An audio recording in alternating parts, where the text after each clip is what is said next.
ছোট থেকে সে ছিল ধ্যান ও সিদ্ধ।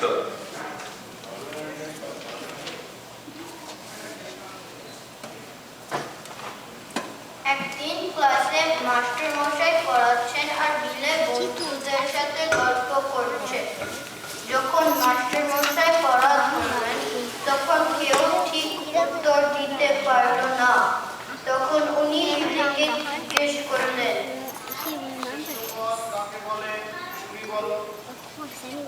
জোরে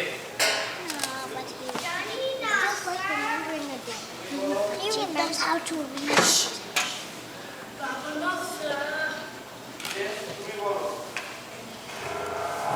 না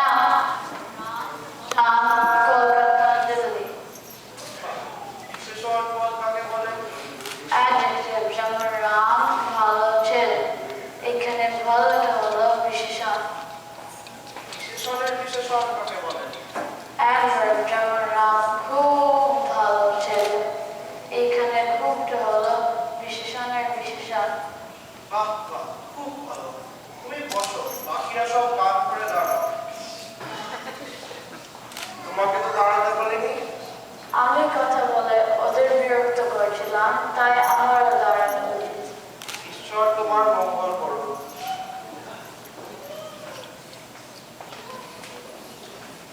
Now the teacher.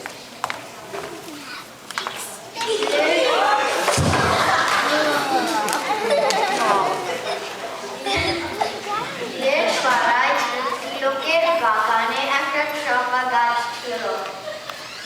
বিলে আর তার বন্ধুরা ওই গাছটায় উঠে লাফালাফি করে খুব খেলতো। প্রতিবেশীটি দেখলেন যে এরকম খেলা চললে গাছটি ভেঙে যাবে, কিন্তু বকুনি দিয়ে বিড়ালকে আটকানো যাবে না, তাই উনি বিড়ালকে ভয় দেখালেন। ওই গাছটা একটি ব্রহ্মদৈত্যী আছে, গাছটায় উঠে ঘাড় মটকে দেবে। বিলে কথা না শুনে গাছে উঠতে লাগলো।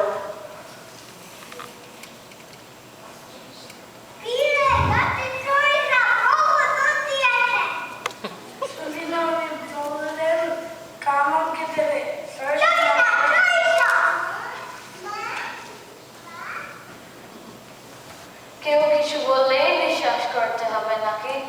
ব্রহ্মদৈত্য যদি সত্যি থাকতো তাহলে অনেক আগেই আমার ঘাড় মটকে দিত।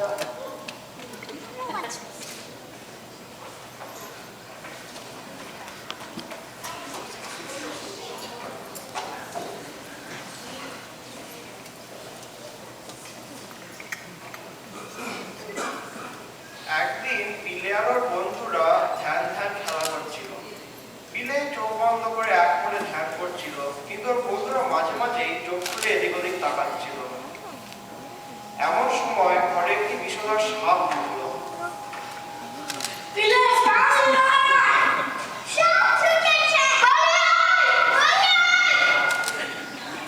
বিলে কিন্তু কিছুই শুনতে পেল না, তার বাইরে কোনো খেয়াল নেই।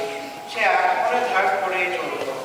সাপটা অবশ্য কোনো ক্ষতি না করে একটু করে চলে গেল।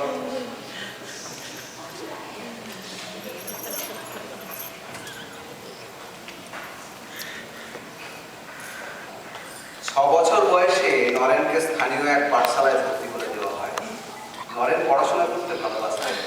ছোটবেলা থেকেই ছিল তার দারুণ স্মৃতিশক্তি। বিদ্যা, বুদ্ধি, শারীরিক বল সব দিক দিয়েই নরেন ছিলেন সবার সেরা।